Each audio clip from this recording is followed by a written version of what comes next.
Totoo ba na magkakilala pala sila even before nag-viral yung kanilang prank video? Nung una, hindi ako naniniwala, pero ngayon, medyo nagda-doubt na ako.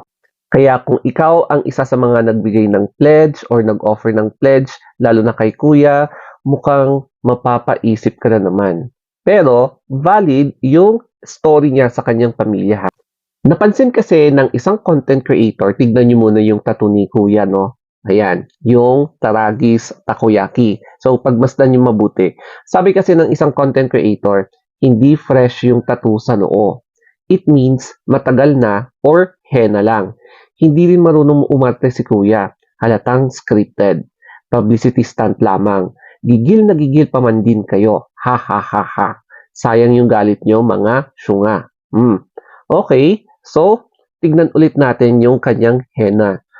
Pagdating sa freshness or kung kakalagay lang ng tattoo, makikita nyo na hindi ako tattoo artist expert sa pagtatattoo, pero I think siguro mapapansin mo rin, no, kapag freshly na kakalagay sa noo, mapahena or real tattoo yung nasa balat versus yung mga matagal na naglagay ng tattoo or matagal na yung henna or matagal na yung tattoo. So, malalaman mo talaga yung difference.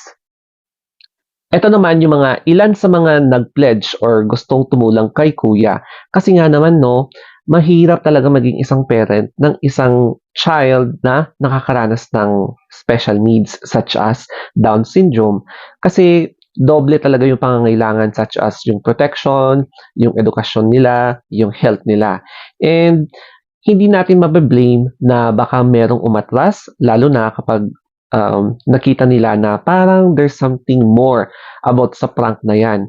Pero sa mga iba naman, meron din talaga na hindi nila ibabawi yung inoffer nilang tulong kasi nga magkakaroon ng malaking bagay ito talaga para kay kuya na tumatayo bilang, I think, single parent, if I'm not mistaken, na handa talagang gawin ang lahat para mabigyan ng magandang kinabukasan ang kanyang anak. At syempre, no, from a content creator's point of view and from a startup business enterprise na I think effective ito na isang marketing strategy na ang isang benefit nito is publicity, increased familiarity, na kahit na good or bad publicity is still a publicity. Kasi tignan nyo, umabot pa siya sa mga mass media na news outlets na gumawa talaga ng isang storyboard or content about itong food vlogger na ito or small business enterprise owner na nakilala talaga yung kanyang brand. At for sure, magbo-boost ito sa kanyang social media platforms as well as sa kanyang business. Yung mga curious customers, mapupunta sila sa place niya and itatry yung kanyang ino-offer na food. Para sa akin, in the name of business, content, hindi na ako maso-surprise kapag meron ulit ako may encounter na ganito in the future. So, kasi ngayon, ang dami ng nagiging content creator, ang dami ng nagpapatayo ng business, and matira talaga ang matibay. So, kailangan mo talagang gumawa ng paraan para umangat yung visibility mo, popularity mo, kasi ang dami mong ka-competition.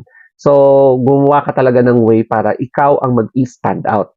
Kaya, effective talaga yung ginawa ni Kuya. And for me, siguro, magkakaroon ng ideas yung mga susunod na gustong gumawa ng similar na ganitong story time para sa kanilang platform, para sa kanilang business. Kaya, di ba? Nagkaroon na rin kayo ng idea. Yun nga lang, dapat be ready sa mga criticisms na darating if ever man na gusto mong gawin yung ganitong klaseng pag-boost ng popularity. Kasi, syempre, if you want to be visible, kung gusto mo marketable, humanda ka sa mga negative o kaya yung very negative comments na darating sa'yo. So, I hope na may natutunan kayo dito sa video na ito and I am very sure marami ang makaka-relate dito, especially sa mga gustong mag-business and gusto rin umangat ang kanilang social media visibility. So that's it guys.